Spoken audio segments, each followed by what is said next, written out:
My name is Bob Smith. Today I will interview Randi Dale.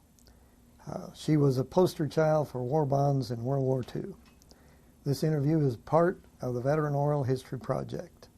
The interview is being conducted in Riley County Office Building, located at 115 North 4th Street in Manhattan, Kansas. The camera operator for the recording is Dana Doddridge. Today's date is 9/23/03. And Randi, would you give us your birth date and current address? Okay, my birth date is January 4th, 1939, and I'm living at 2416 Rogers Boulevard, Manhattan, Kansas. Now Randi will tell her story about a poster child for war bonds in World War II. How I got involved was my mother. I was a child model starting at about age 6, and she can tell you more about this in a tape that will be taped soon. They were looking, the War Bond Department was looking for ways to advertise war bonds as a way of raising money for the war effort. Now actually we know them as savings bonds today, so our young people may not understand what a war bond was. It is actually the very same thing that a savings bond is. It's our investment in the government to help provide many services. Actually, all the money from any bond drive, whether it's HE, double E, or whatever the bonds are, all goes into a general fund, and then the money is dispersed in various ways. Well, during World War II, of course, we were trying to fight several fronts in the war, the Japanese, and also in Germany, and also in Africa, and so they felt like the reason why the war bonds were encouraged for patriotism was one way, so that the people at home could feel like they were part of the home front by contributing money and letting the government use this money, and that at a later point in time, after the war was over, you could cash these in with a little interest. So that's kind of how I got involved. The picture that I'm showing you from 1944 appeared in the July issue of Popular Photography magazine. And it was my mother's idea when they asked me to pose, because at the time I was only 5 years old, that she dressed me up as Uncle Sam. And so this, from my recollection, was really quite an adventure, and it was a very good adventure. One of the things I remember after this particular picture came out is that I remember walking through Grand Central Station in New York City, because that's at the time we were living in Mount Vernon, New York, and seeing the cover of the magazine everywhere. It was posted all over the station, just hanging from the walls on strings, or however they could get it to hang, because everybody was feeling very patriotic. And so from my history and trying to research if anybody else did such a thing, we have not found this to be the case. What is so unique about this particular poster is that the war bond is in the backdrop. So they had to get permission from the government, the magazine did, to use this in a magazine cover so that it was checked and approved by the government to be used in this way. And then a lot of the magazines did say on the front cover, buy a war bond. And so many of the people were encouraged to do this. But this is so unique because I was really dressed up as little Uncle Sam. So this was just a really nice experience. From that, I remember being interviewed on a television station. At that time, there were probably all of 300 or 400 sets in New York City from my research. And there was only one station, and that was NBC. And NBC then had it probably wasn't on all day long like it is today, but it was probably only on a few hours of the day. And I can remember coming into this big station with all this strange equipment all over, and I really don't know really what I said, but I do think that my mother was there and she thought I did a really great job. So I probably said, everybody go and buy a war bond. Anyway, that was a really wonderful experience. And I'm going to go ahead a little bit more and tell you about the bond drives, and then I will go a little bit more into the home front and some of the memorabilia I have collected over the years, because the home front is a real important aspect of what was happening to support our soldiers that were overseas. And so this is why I'm really, at my age, now I'm 64, And I can say that I really feel very good that my parents got me involved in this. I kind of remember, going to home, maybe a rally to have people buy war bonds, but it was really such a wonderful thing to think this magazine went all over the United States. And I can remember people just saying, as I was walking through Grand Central Station, wow, that's kind of impressive, to have a little child on the cover. So it kind of brought a softness to the thing about war, and thinking about our government, encouraging all of us to be patriotic, and so this was my way of doing it. I will put this down, and then 50 years later, I also appeared, and another time in this particular magazine, the same magazine, honored me with asking for my picture to be put in this particular issue, and it's a very small issue of the magazine. I thought maybe I had the cover right there, but I don't seem to. This is the photograph copy of how it appeared in the magazine, a little bit larger picture. So 50 years later, here I'm still telling about the bonds. Isn't that really great? So that would have been in 1944 when this appeared.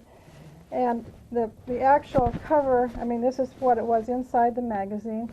Again, we wrote to the Treasury Department to get permission to put, and I'll go ahead and turn it back over, to put the bond in the newspaper or in the magazine, because we did not want to, get in trouble with the government. But they were very excited about having me do this, and I got several letters from congressmen thanking me about doing the bond drive kind of again during, 1944, would have been the 50th anniversary.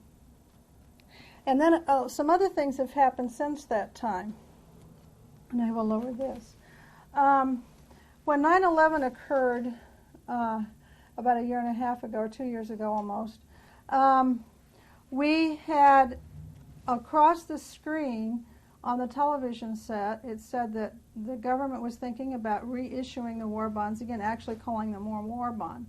Well, they actually just titled it the Patriot Bond. So they changed the name of the savings bond and called it a Patriot Bond. So my daughter thought, well, why not have an old-fashioned rally in Tulsa, Oklahoma, where she lives, to get people interested in buying the Patriot Bond. So that is exactly what we did in Tulsa, Oklahoma in 2001 in December. We, as far as we know, had the only bond rally in recent days talking about people investing in the government bonds.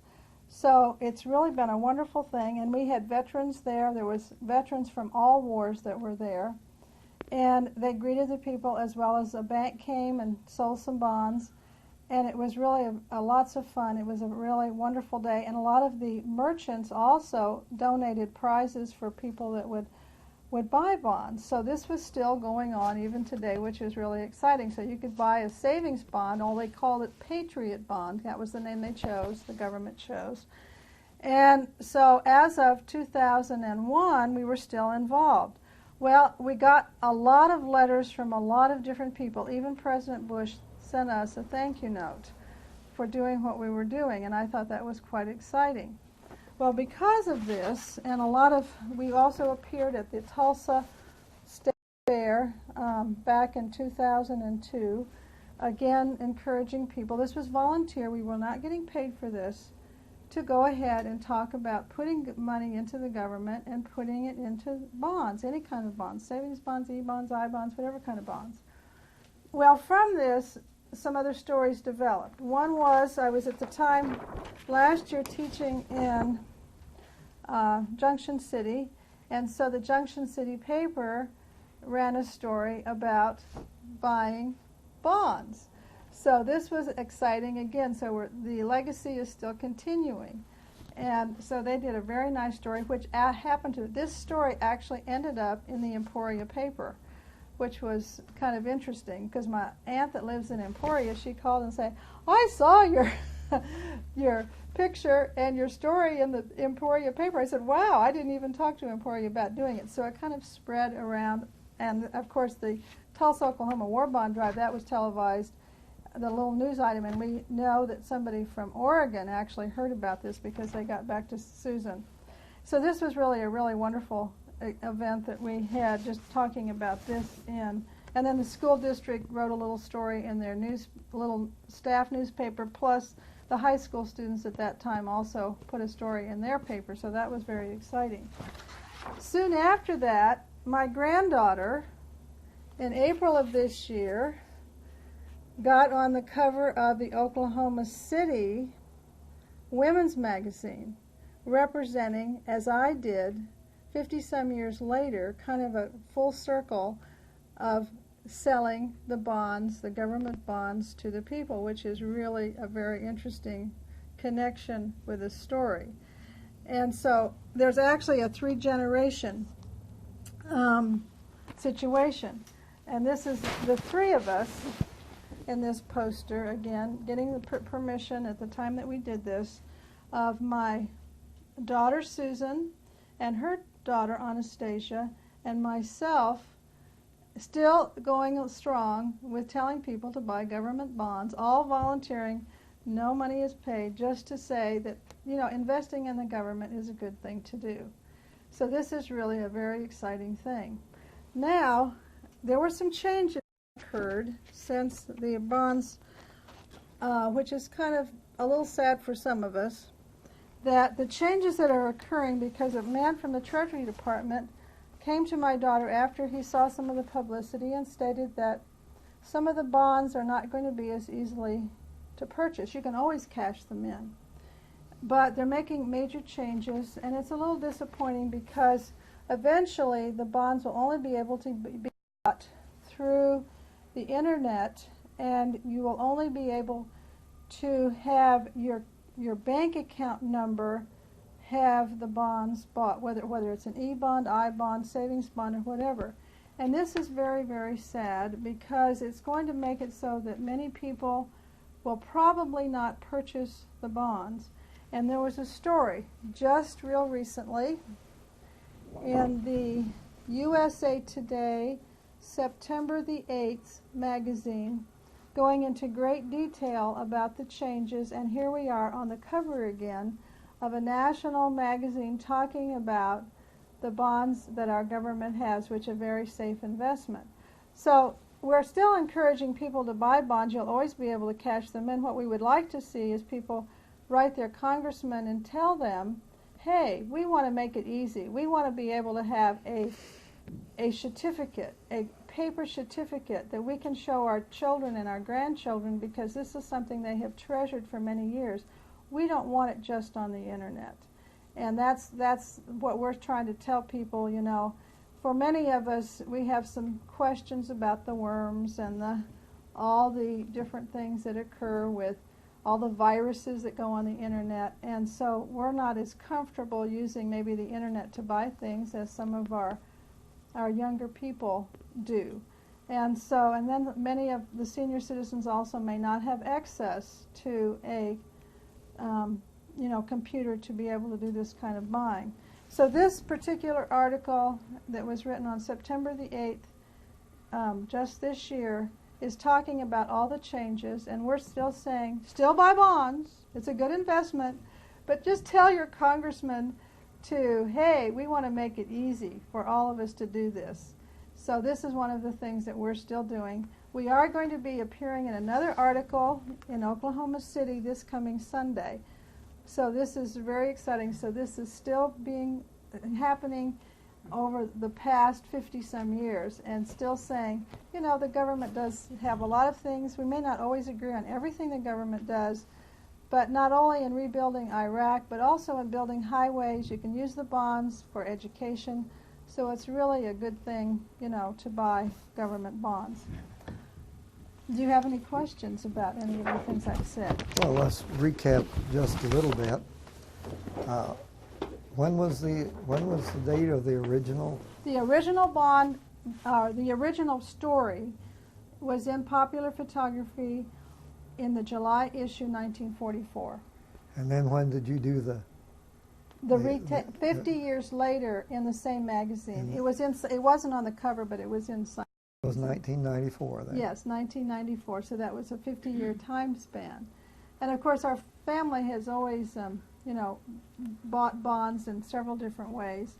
And I still have some of those stamp books. Some of us that were in school, and I heard a couple of people tell me that they were even having some stamps in their high school or grade school when they were, just like in the 1960s, which I was kind of surprised about. And I can remember when my husband worked for the post office, it was automatically, you could choose, you didn't have to do it, but a bond would be taken out every month, to help with the United States government's expenses. And it was, good interest rate. So that's kind of about the bond situation. Well, is there anything else you'd like to tell us about the home front business? Yes, on the home front, in my research, there are many things that the people did. Well, first of all, just a little fact of information is kind of interesting. After World War I, the government did not have a draft. And of course, for young people, they might not know what a draft is, but this means that the government has your name so that the male population, if there's all of a sudden a need for them, they know, where you are, and you're supposed to fill out the little form. Well, after World War I, they thought that was the end of all wars, that they did not have a draft. It was in 1939 then, I guess President Roosevelt felt the need to have the draft instigated. It was only passed by one vote, which is very interesting. I think he saw what was happening in Europe and was really worried about what was happening with Japan taking over so many countries, because it was happening a long time before we really got involved. So the draft then became a way that when we were attacked in Pearl Harbor, that we were quickly able to pick up names of men to go into the service. And of course some of the women just volunteered to go in, but it was a lot of the men did. But they had certain things to be able to pass the physical, which I thought was really interesting. One is you had to be at least 5 foot tall. You had to have half of your teeth. And you're going, what, half of your teeth? And they said because during the Depression there were so many malnourished people that a lot of them did not have their own teeth, so they had to have at least half of a set of teeth. Now, they didn't say which teeth, but they had to have at least half of a set. And I thought that was a kind of an interesting thing. Of course, they had to be in good physical shape also, but they actually turned away half of the people that really wanted to just join because they were physically unfit, and you couldn't have flat feet. So that was kind of an interesting thing, too. And you're saying, well, why flat feet? Of course, a lot of people wouldn't understand that if you have to stand for a long period of time, if you don't have good arches, then your feet and your back really start to hurt. So that's why it was important to have good arches and not just flat feet. One of the stories I found in my research, which was kind of comical, is that a robber was robbing this man, and he was taking his wallet. But in the wallet was his draft card. Well, in those days, you had to have your draft card. And so he said, you can take my money, but please don't take my draft card. Well, okay, it went ahead and went through that the robber gave him his draft card, and I thought that was kind of a cute story. We don't think about things like that as being that important, but in World War II, that was really important. Some of the people that during the home front did a lot of things. One is they had to have a lot of rationing, and I myself found my own ration book as a child. Every member of the family had to have a ration book in order to be able to buy food at the grocery store. Not for all foods, but many foods. And these foods then were allotted so many stamps. And so the stamps then sort of look like this. Let me see if I can turn the page. Okay, the stamps look like this. And there were different stamps on different things, and you had to get new ones every so many months, I think it was. And so the food that was rationed was like sugar and coffee, Bacon. and bacon probably. Some of the meats were not always as easy to get because they were sending a lot of the supplies overseas. Well, if you can imagine a grocery store trying to keep track of who bought what with all these stamps. The paperwork was an absolute nightmare. They had to have a lot of extra people on board just to carry and count out all these little stamps to see what pile they were in for what kind of foods.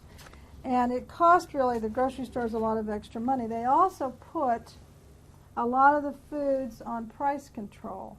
And this also was a problem. Now, eggs were not rationed at all, but in New York City, where you didn't have farms close by, eggs became quite a commodity because the grocery store owners in New York City, according to New York Times, were saying that these eggs, a dozen, cost 31 cents, but we only make 1 penny profit. So people were buying them because the grocery stores didn't really have them in the bigger cities as much, because you can imagine thousands and thousands of people living in a very small area. A lot of times the eggs didn't make it to the city. They were sold on the black market for 50 to 55 cents a dozen. So this was a real problem in my research of trying to just getting eggs. I can remember going to the grocery store because at that time when I was during World War II, I was living in New York City. Gelatin to make Jell-O with was very difficult to get. And they would use the gelatin, I think, in making soaps and things like this. And so I can remember her saying, or even sugar. This particular recipe book has ways of cooking by not using sugar, using honey or corn syrup. And so that was quite a thing. The home economics people were, giving suggestions. And you're saying, well, why would sugar be short? Well, we didn't grow really sugar that much in the United States at that time, and they hadn't thought too much about beet sugar, which later was grown on some of our farms in Kansas even at a later point in time, or at least at the time of World War II, people weren't using beet sugar. They were using more cane sugar, and so it was harder to come by. So that was one of the reasons. And coffee, of course, again, came from in other places outside the country, and so it was because of the shipping was so difficult over the ocean that these different things became, I don't know whether this is mostly just writing for recipes, but you had to really think ahead about whether you were going to bake a cake, a birthday cake, or cakes or whatever because of the shortage of sugar. Another thing that was short was soap. And I can remember my mother making soap. Now this isn't, of course, her soap, but there are women today that still do the old-fashioned way of making soap, and a lot of times this is the way it was made. You used a lot of fat and grease and boiled it with some stuff that probably stunk terribly, and it was usually, sometimes they put some perfume or some smelling stuff in it to make it smell better. And a lot of the women, I was told, really liked the homemade soap. They said it really did do a good job of cleaning. But that was one of the things, you just couldn't go to the store and buy soap. So it might not have been rationed, but it was kind of hard to find. Pepper was another thing that was never rationed, but because, again, it was difficult. One of the women I talked to, their wedding gift that was the most valued gift of all their presents was a can of pepper. And she thought that this was just really wonderful because nobody anywhere had any pepper. And I imagine that's probably true because, again, it was hard to get and the shipping was very difficult. Coffee and sugar both, there were some different years. I think coffee became more available toward the tail end of the war, but sugar, I think, was rationed a little bit longer. So it all depended upon what the product was. Another thing that we don't think about, too, is the gasoline rationing. Now, I can remember that you had to have a certain sticker on your car, and if you had an A sticker, that meant that you would get only 3 gallons of gas a week. Now, if you think about that, that would be like driving to Topeka and getting stuck there, in today's way of driving, if you had that kind of a car. Now, the physicians and emergency workers and people that were actually, needing to drive more were allowed different stickers, and they were actually, some of them just had lots and lots of gas. Now we have to think, why would we want to ration gas? When some of the pilots have told me, well, our plane, when it landed, we didn't have a place and we had to do some repair work on the airplane and we needed to get rid of the gasoline, we just poured it out on the runway. Well, one of the reasons is it wasn't really a gas shortage because we had lots of gas here. It was the rubber. The rubber that was so hard to get for tires. And so, starting at about 1942, you had to register your tires with a board that was in your city. And it cost you 25 cents. Of course, 25 cents back then was a lot of money. It's probably like a couple dollars today. To register your car, and they actually looked at the number on your tires. And so when you wanted a new tire, you had to match that I mean, you couldn't get it. You could not get any new tires if those tires on your car did not match. Talk about a headache. That was a real pain on getting tires. They also slowed down the speed on the highways, and of course they're not like our fast highways today. A lot of them were just, 2 lanes, and many of them had lots of ruts and but the speed limit was changed to 35 miles an hour on the highways that were, traveling. So it almost stopped a lot of businesses. And some of those businesses would have been anything to do with vacationing because people couldn't go to vacationing spots. A lot of commerce was hurt because of this requirement. And also another reason not only was it to protect the rubber, but almost all the car manufacturing plants were no longer making cars. I think it was about the latter part of 1942, they started making weapons and tanks and all kinds of things for the war. There was a Cadillac tank company. That's what they called them. After the war, come buy our cars, but right now we're making tanks. So I thought that was really a great thing when I saw that, ad in a magazine, because that was just, I should have cut that out because I thought that was really interesting to have that. And some people that we talked to said that this was a real problem because then your mechanics, were not as busy because there weren't as many cars, so you did have some employment problems. Because of some of these industries. Another thing that I thought was quite interesting was that copper was not being used in the same way, and so even our money was changed to look a little differently. So we had not copper pennies, but steel pennies. And I thought that this was really interesting when I found this card of steel pennies, so this was quite nice. And this was in 1943, so a lot of the pennies were no longer made out of copper. Another interesting little fact about the money, if you were in Hawaii, your money had a mark put on it that was a yellow seal.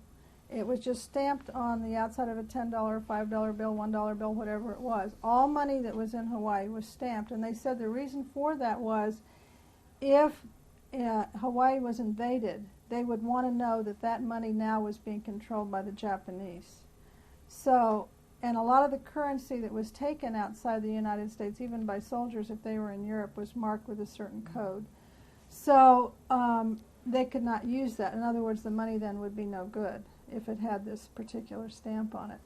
And a few years ago, I thought, oh, do I want to pay $25 for a $10 bill to get a yellow stamp? Because I had them actually at one of the pawn shops here, and I didn't go ahead and do it, but now I kind of wish I had because it's kind of an interesting little fact of history a lot of us didn't know about. I thought this was kind of an interesting little ad, and it may be a little small to see it. A lot of the ads that appeared in magazines had always war bonds in it, buy a war bond. And so in this particular one with Dr. Pepper, it talks about conserve, observe, reserve. Reserve at least 10% of each day's pay for war bonds.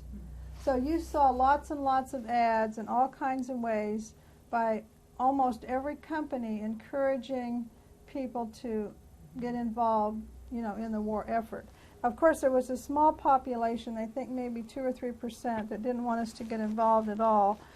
But for most of us, we really appreciate what our World War II veterans did, because when I see the history of that particular war, of all wars, we were fighting so many different home fronts, so many different fronts in Japan, Africa, Asia, Europe. It's amazing that we were able to win. One of the things that also is just an interesting fact too is that, back to the home front, many of the feed sacks, which would be this, feed sacks for a lot of people that aren't on the farm, had feed in them for animals, but there was a big effort to use color fabric on feed sacks so that we didn't have to use as much fabric. So a feed sack could look like this. And if you see the stitching going right through this. So a lot of the women would use these feed sacks to make sheets with. Now this is an interesting story about my aunt. She said that there was an ad put in Penny's newspaper flyer saying that Penny's had white sheets. Well, in those days, white sheets were not packaged in plastic wrap. They were just folded neatly on the shelf. Well, she thought, oh, instead of using my little sheets that are made out of feed sacks, I think I might like to go down and buy white sheets. Well, there were 4 women fighting over the one sheet that was left, ripping it to shreds. And she said it's not worth the fight. And the reason why there wasn't a lot of white material is because they were using the material for bandages to bandage the soldiers. So a lot of the fabric that was being made was not available, or even sheets available in your department stores. You had to just basically make your own sheets, and a lot of times they were made out of feed sacks. So that's kind of a little interesting highlight. Another thing, if they were good at sewing, and these are some feed sack clothes, like this little skirt was made out of a feed sack. So I thought that was kind of nice. They even had the little tops that went over like this, you know, to kind of make it kind of neat for a girl. And this is a feed sack dress that somebody made for their child. So they had lots of little clothes, a lot of things that were made from feed sacks, which was, again, helping the economy in a sense that the fabric then was used, the straight fabric, the white fabric particularly, used by the nurses. And in fact, in a lot of big cities near the coast, they would have Red Cross drives to rip up sheets, old sheets, and make them into bandages, and that was one of the ways. And of course, also giving blood. There was, because of the war injuries, they were needing lots and lots of blood to be donated to help with wounded soldiers. And so there was one little ad in a magazine that said, "Come in for free law advice.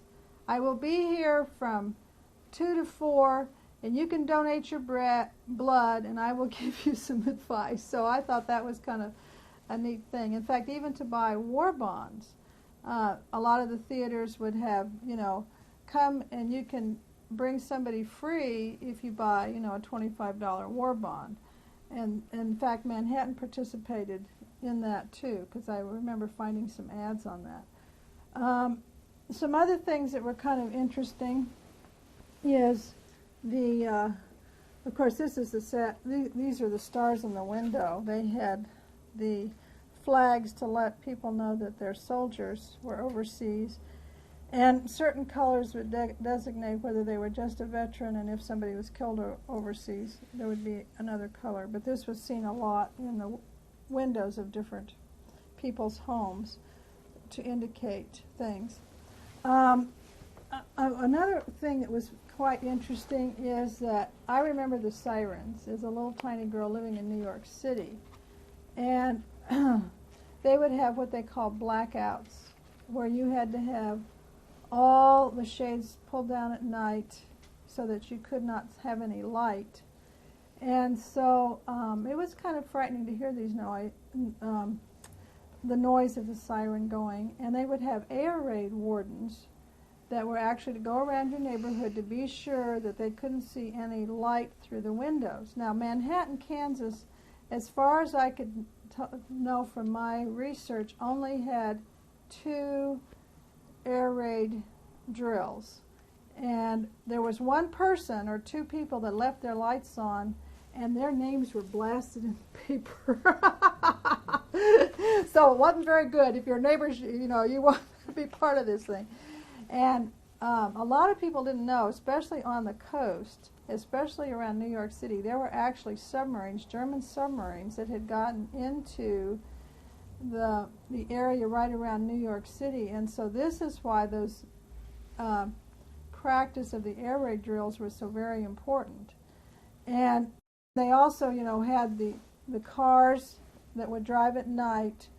All cars around the East Coast anyway had half of the headlight was blacked out with paint. And my dad, had this happen. He had only half a light at night if you drove at night.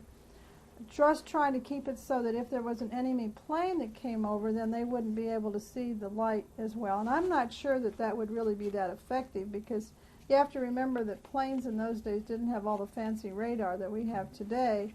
And I don't know how far they could have really gotten into the coast.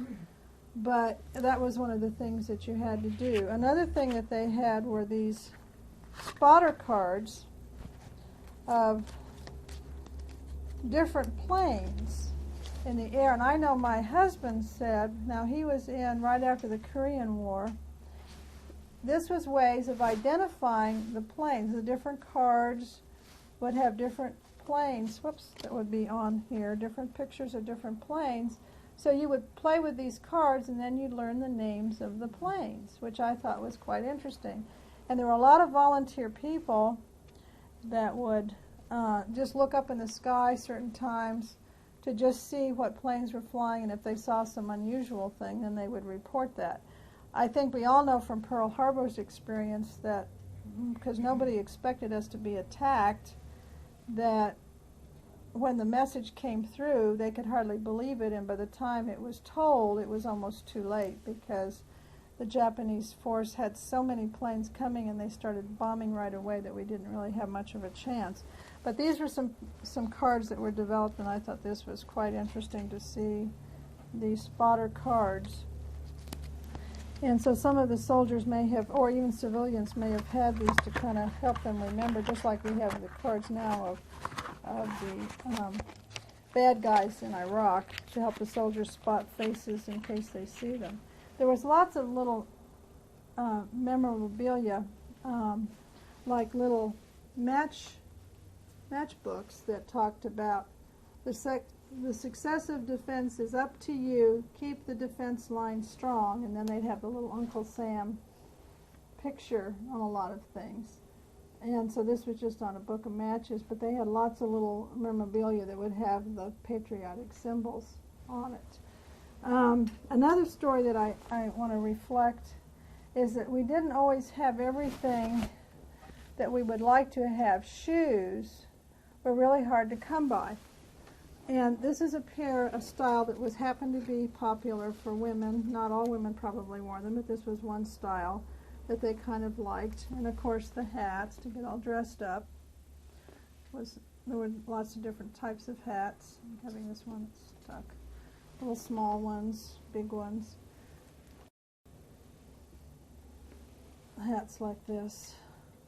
The thing about the shoes that's so interesting is that you were only rationed 3 pairs of shoes a year.